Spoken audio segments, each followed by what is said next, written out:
সাত কলেজের শিক্ষার্থীদের ওপর হামলা চালানো পুলিশ সদস্যদের বিচারের দাবি ও ঢাকা বিশ্ববিদ্যালয়ের উপাচার্য অধ্যাপক ডক্টর মামুন আহমেদের বিরুদ্ধে ব্যবস্থা নিতে শিক্ষার্থীদের দেয়া ২৪ ঘন্টার আলটিমেটাম চলছে।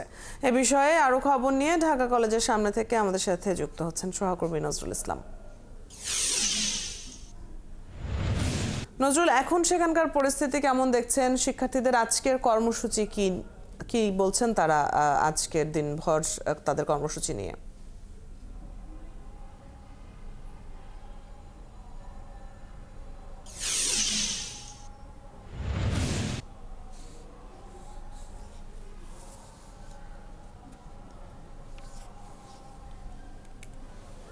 অদিতি, যেমনটি জানেন যে রবিবার ঢাকা কলেজ এই ৭ কলেজ সহ ঢাকা বিশ্ববিদ্যালয়ের সাথে যে সংঘর্ষ হয়, সেই সংঘর্ষের পর থেকে ঢাকা বিশ্ববিদ্যালয়ের যে সিন্ডিকেট সভা হয়, সেই সিন্ডিকেট সভার মধ্যে সিদ্ধান্ত হয় যে ঢাকা বিশ্ববিদ্যালয় থেকে ৭ কলেজটাকে আলাদা করে দেওয়া হয়েছে টোটালি তারা সিন্ডিকেট সভার মাধ্যমে।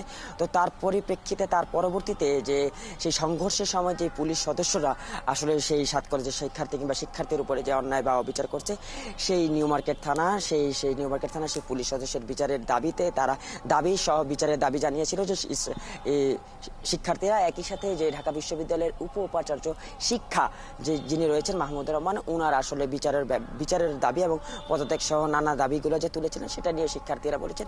তো সেই সূত্র মতে গতকাল সন্ধ্যার পর থেকে যে তারা ব্রিফিংটা করেছিলেন, সেই ব্রিফিং থেকে তারা জানিয়েছিল যে ২৪ ঘন্টার মধ্যে তাদের এই বিচার দাবি মেনে না নিলে তার পরবর্তী সময়ে তারা তাদের বিভিন্ন কর্মসূচি দিবেন।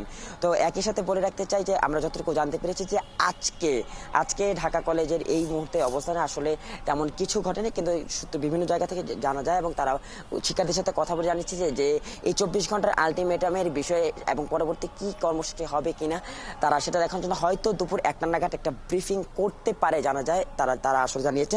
যদি হয় সেটা আমরা জানিয়ে দিব সেই সময়টাতে।